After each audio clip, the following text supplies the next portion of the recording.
बिस्मिल्लाहिर्रहमानिर्रहीम। अच्छा जी, तो आज हम स्टार्ट लेते हैं हिस्टोलॉजी से। First of all we should know the definition of histology, that is what is mean by histology. Histology का डेफिनेशन जानने से पहले दो तीन बातों को समझना बहुत ज़्यादा ज़रूरी है। इनमें से फर्स्ट ऑफ ऑल आता है human anatomy. What is mean by human anatomy? Human anatomy science का, मेडिकल साइंस का वो ब्रांच है जिसमें हम स्ट्रक्चर ऑफ ह्यूमन बॉडी के बारे में पढ़ते हैं कि ह्यूमन बॉडी का स्ट्रक्चर कैसा है। इसके फर्दर दो सब डिवीज़न होते हैं। दे हैव फर्दर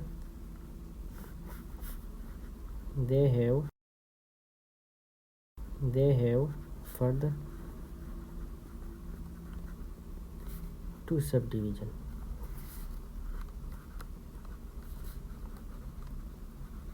इसको हम दो हिस्सों में डिवाइड करते हैं। The first one is macroscopic anatomy.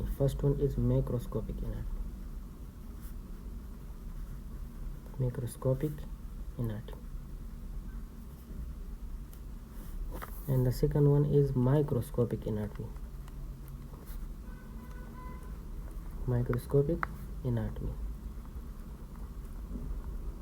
अच्छा जी, मैक्रोस्कोपिक एनाटमी वो एनाटमी होती है जिसमें हम ह्यूमन बॉडी का वो स्ट्रक्चर स्टडी करते हैं जिसको हम अपनी आंखों से देख सकते हैं, अपनी नेकेड आई से देखते हैं। इसको ग्रास एनाटमी भी कहा जाता है। They are also called gross anatomy. They are also called grass anatomy.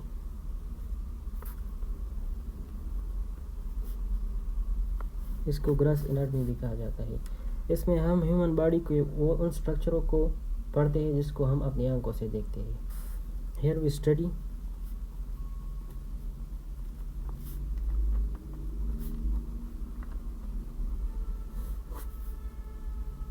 about those structure of human body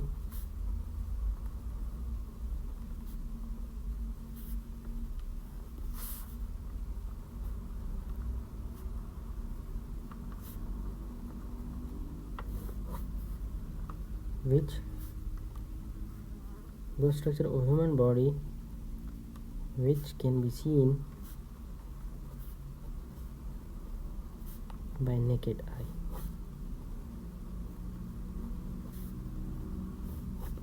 अच्छा जी, तो सबसे पहले हमने पढ़ा है ह्यूमन एनाटमी। ह्यूमन एनाटमी क्या है? ह्यूमन एनाटमी मेडिकल फील्ड का वो ब्रांच है जिसमें हम स्ट्रक्चर ऑफ ह्यूमन बॉडी के बारे में पढ़ते हैं। इसके बारे में हमने कहा कि इसको हमने फर्दर दो हिस्सों में डिवाइड किया। First one is called macroscopic anatomy and the second one is called microscopic anatomy. Macroscopic anatomy वो एनाटमी है, इसको हम ग्रास एनाटमी भी कहते हैं। Microscopic anatomy they are also called histology. इसको हिस्टोलॉजी भी कहा जाता है। They are more commonly called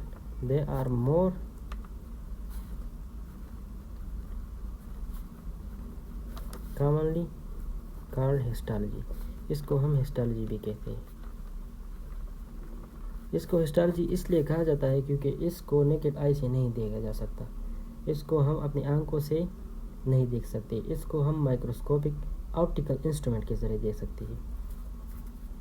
इसको हम माइक्रोस्कोपिक या ऑप्टिकल इंस्ट्रूमेंट के ज़रिए देख सकते हैं। Here we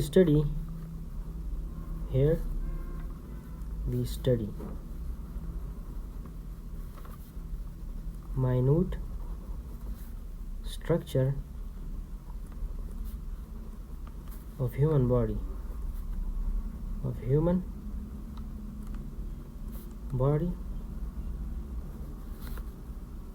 or tissue that can be seen by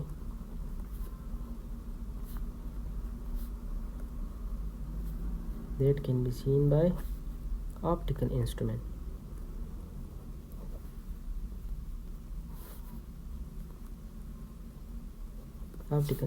For example microscope. अच्छा जी, तो थोड़ा सा रिकैप करते हैं कि हमने क्या पढ़ा। फर्स्ट ऑफ ऑल हमने पढ़ा ह्यूमन एनाटमी के बारे में। ह्यूमन एनाटमी मेडिकल फील्ड का वो ब्रांच है जिसमें हम स्ट्रक्चर ऑफ ह्यूमन बॉडी के बारे में पढ़ते हैं।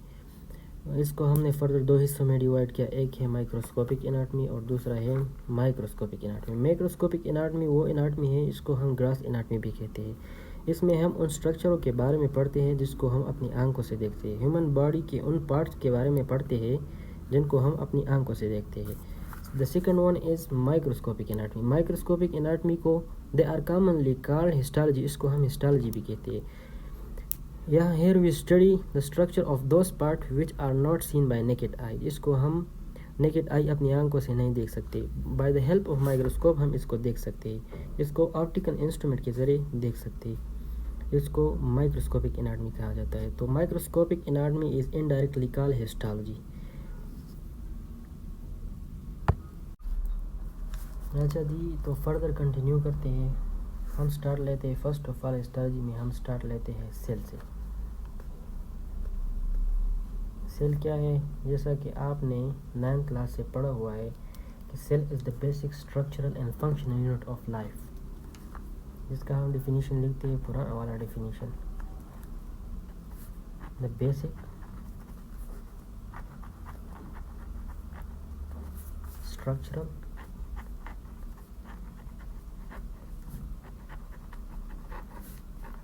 and functional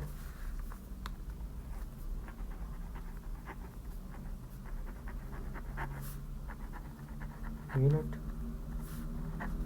of life.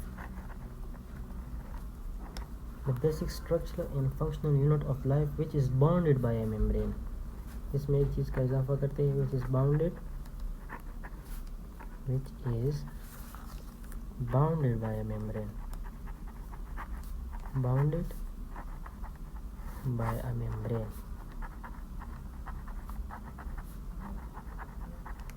अच्छा, तो cell is the basic structural and functional unit of life which is bounded by a membrane, जो कि एक मेम्ब्रेन के अंदर पड़ा हुआ है, जिसे एक मेम्ब्रेन लपेटा हुआ है। एंड दे कंटेन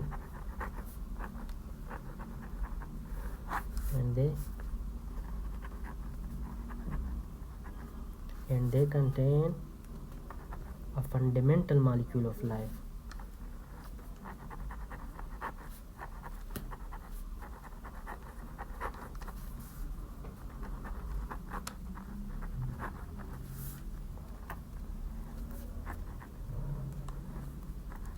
सेल को हम फर्दर दो हिस्सों में डिवाइड करते हैं। Cell can be further be divided into two types. They have further divided into two types. The first one is prokaryotes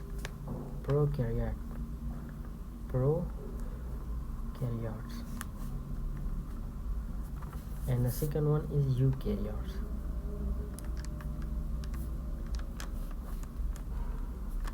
अच्छा जी, सेल को हम फर्दर दो हिस्सों में डिवाइड करते हैं। The first one is prokaryote and the second one is eukaryote. अच्छा, तो प्रोकैरियोट और यूकैरियोट को जानने से पहले हम एक ट्रिक लिखते हैं जिसके ज़रिए हम इसमें डिफरेंशिएशन, इसमें जो फ़र्क है वो मालूम करते हैं। डिफरेंशिएशन मालूम करने से पहले हमने इसमें एक बात पॉइंट याद रखनी है कि इसमें कॉमन चीज़ें क्या है, जो कि प्रोकैरियोट में भी मौजूद है और यूकैरियोट में भी मौजूद है। They have 3 common features.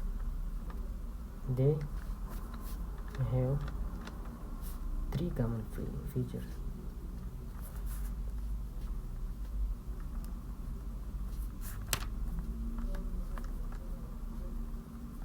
इसमें 3 बातें ऐसी हैं जो कि प्रोकैरियोट में भी है और यूकैरियोट में भी है। फर्स्ट ऑफ ऑल इसमें सेल मेम्ब्रेन,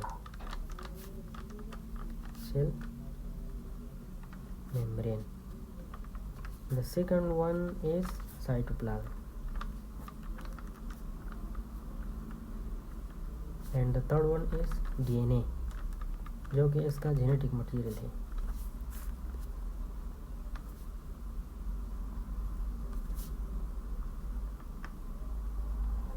अच्छा, तो सेल में ये प्रोकैरियोट और यूकैरियोट सेल में ये 3 चीज़ें कॉमन होती है। यूकैरियोट और प्रोकैरियोट सेल दोनों में सेल मेम्ब्रेन होता है, दोनों में साइटोप्लाज्म होता है और दोनों में जेनेटिक मटेरियल यानी DNA होता है। Difference between prokaryote and eukaryote.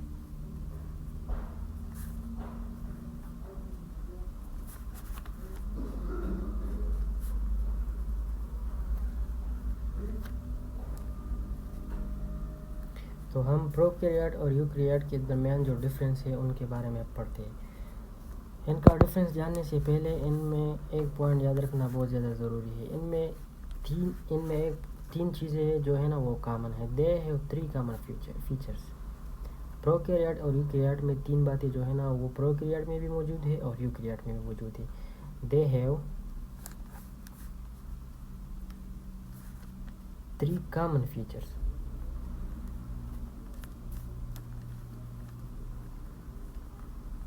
इनमें 3 बातें ऐसे हैं जो प्रोकैरियोट में भी मौजूद है और यूकैरियोट में भी मौजूद है। फर्स्ट ऑफ ऑल इसमें आता है cell membrane.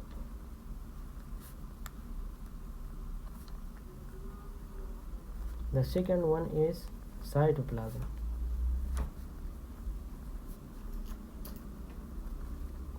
And the third one is DNA, जिसको हम जेनेटिक मटेरियल भी कहते हैं।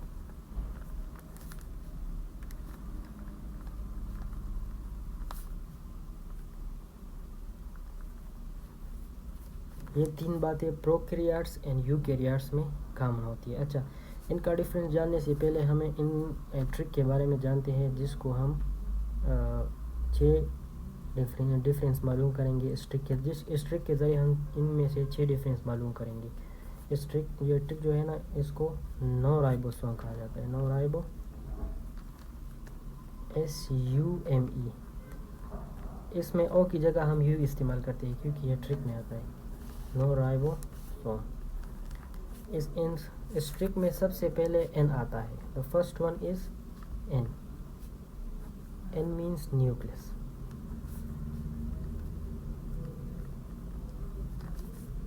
फर्स्ट ऑफ ऑल इस ट्रिक में N आता है। N से मुराद न्यूक्लियस होता है। न्यूक्लियस अब हम प्रोकैरियोट और यूकैरियोट में डिफरेंस मालूम करेंगे। Eukaryotes and prokaryotes.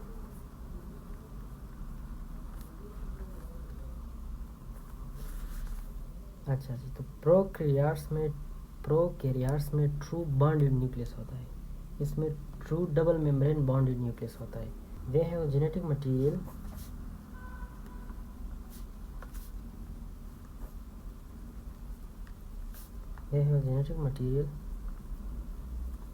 which are enclosed in nucleus membrane.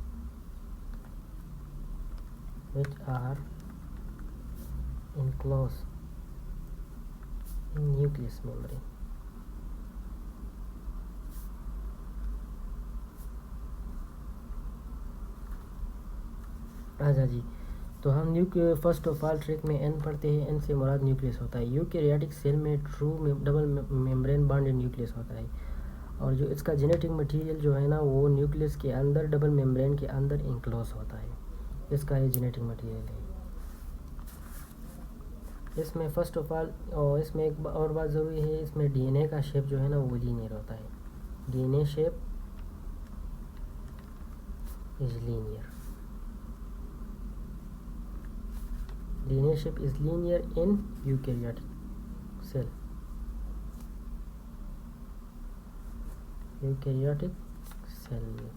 अच्छा जी, तो अब हम प्रोकैरियोटिक सेल के बारे में जानते हैं। प्रोकैरियोटिक सेल में ट्रू मेम्ब्रेन न्यूक्लियस एब्सेंट होता है। Here well defined nucleus is absent. Here well defined nucleus is absent. यहाँ पे जो है ना वेल डिफाइंड न्यूक्लियस एब्सेंट होता है। जेनेटिक मटेरियल इसके साइटोप्लाज्म में डिस्प्रेस होते हैं। There genetic material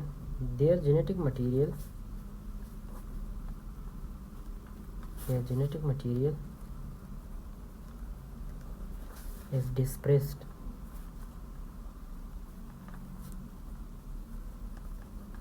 in their cytoplasm.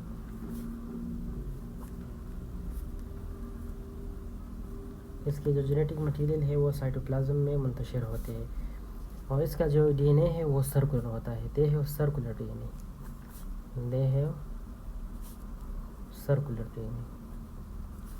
इसका जो DNA है वो सर्कुलर होता है। अच्छा जी, तो फर्स्ट ऑफ ऑल हमने ट्रिक में पढ़ा N से मुराद होता है न्यूक्लियस। अच्छा, न्यूक्लियस जो यूकैरियोटिक ऑर्गेनिज्म है उसका न्यूक्लियस उसमें ट्रू न्यूक्लियस होता है जो कि डबल मेम्ब्रेन बॉन्डेड होता है। और इसका genetic material double membrane bonded nucleus के अंदर होते हैं और इसका जो डीएनए है वो लीनियर इन शेप है। अब आते हैं प्रोकैरियोट की तरफ। प्रोकैरियोट में वेल डिफाइंड न्यूक्लियस नहीं होता है, इसमें वेल डिफाइंड न्यूक्लियस एब्सेंट होता है और इसका जेनेटिक मटेरियल जो है ना वो साइटोप्लाज्म में डिस्प्लेस होते हैं। अच्छा, तो ट्रिक में दूसरे नंबर पर आता है ओ से और मुराद है ऑर्गेनेलिस। अच्छा जी,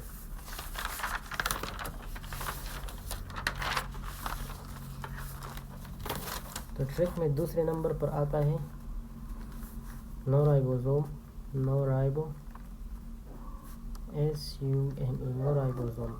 तो इसमें दूसरे नंबर पर आता है फर्स्ट ऑफ ऑल ये, दूसरे नंबर पर आता है ऑर्गेनेलिस। ओ से मुराद होता है organelles,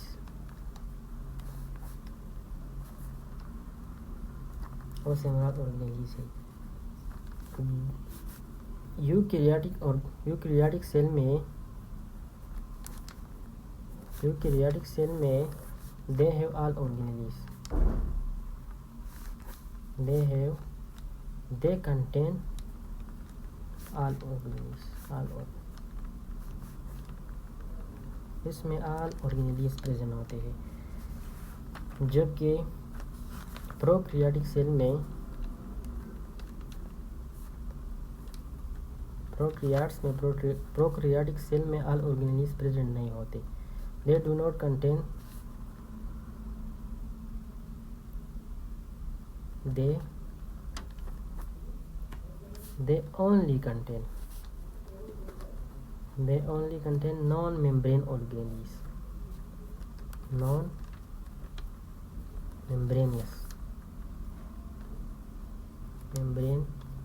they contain non-membranous organelles। इसमें वो ऑर्गेनेलिस होते हैं जिसमें मेम्ब्रेन नहीं होता। और इसको जानने के लिए एक ट्रिक याद रखिए, इसको 3C रैबिट के ट्रिक से याद करें। 3C रैबिट के ट्रिक से इसको याद करें। फर्स्ट ऑफ ऑल इसमें 3C आता है। फर्स्ट वन C से मुराद है साइटोस्केलेटन,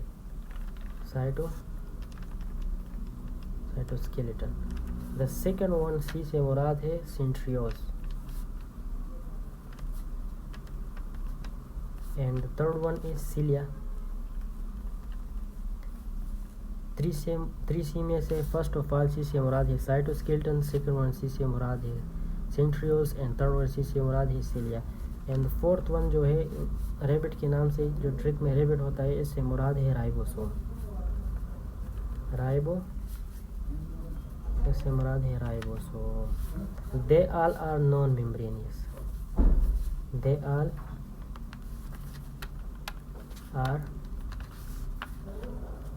मेम्ब्रेनियस,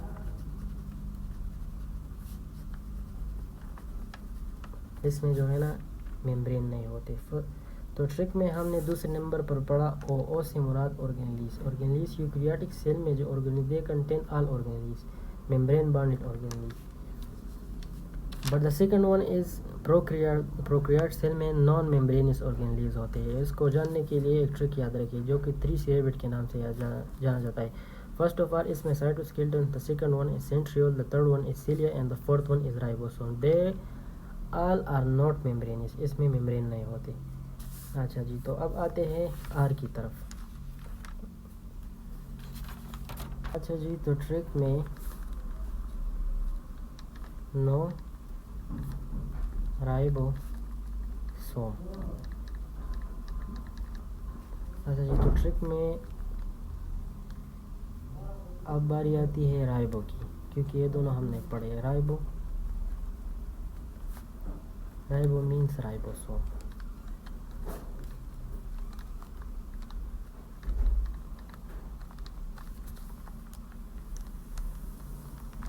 अच्छा जी, तो यूकैरियोटिक सेल में जो राइबोसोम है वो लार्ज इन साइज होता है।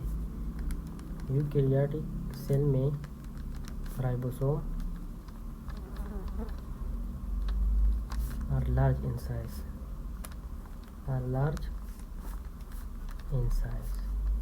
राइबोसोम जो इसका है ना वो साइज में लार्ज होता है। ATS राइबोसोम इसमें होता है। जबकि प्रोकैरियोटिक सेल में दे है स्मॉल राइबोसोम।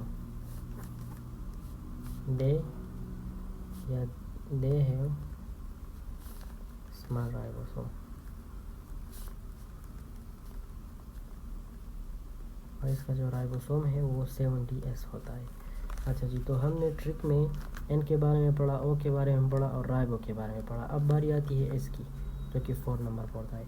एस से मुराद होता है साइज, एस से मुराद है size. Eukaryotic cell is larger, ये जो है ना वो ज़्यादातर लार्जर होते हैं। Eukaryotic cell is larger about, ये जो है ना 10 से लेकर 100 माइक्रोमीटर तक होते हैं, जबकि प्रोकैरियोटिक सेल जो होते हैं they are small about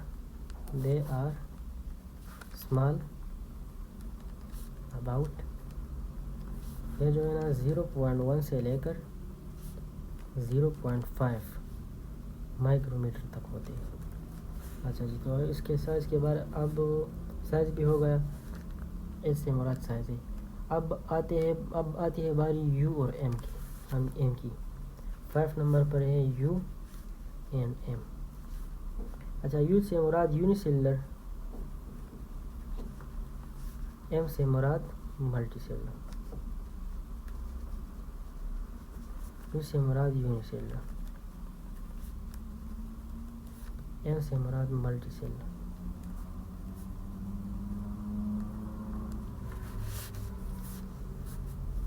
number पे आता है यू और एम। यू से मुराद होता है यूनिसेलुलर, एम से मुराद है मल्टीसेलुलर। यूनिसेलुलर यूकैरियोटिक ऑर्गेनिज्म ज़्यादातर मल्टीसेलुलर होते हैं, they are mostly multicellular. Sometime ये यूनिसेलुलर भी होते हैं, समटाइम दे आर यूनिसेलुलर, बाज़ औक़ात ये यूनिसेलुलर भी होते हैं। जबकि प्रोकैरियोटिक ऑर्गेनिज्म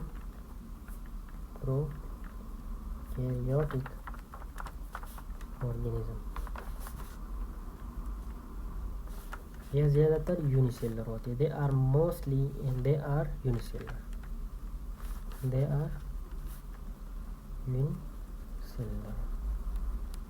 अच्छा, तो ये भी होगा। इसके बाद आता है बारी आती है ई की। ई से मुराद एग्जाम्पल।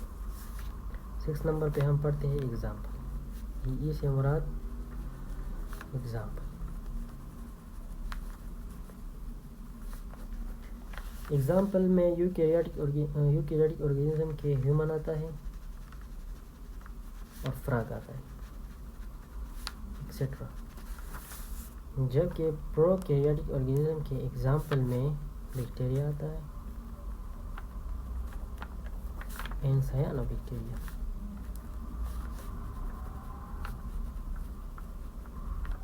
ये दोनों यूकैरियोटिक ऑर्गेनिज्म में आते हैं।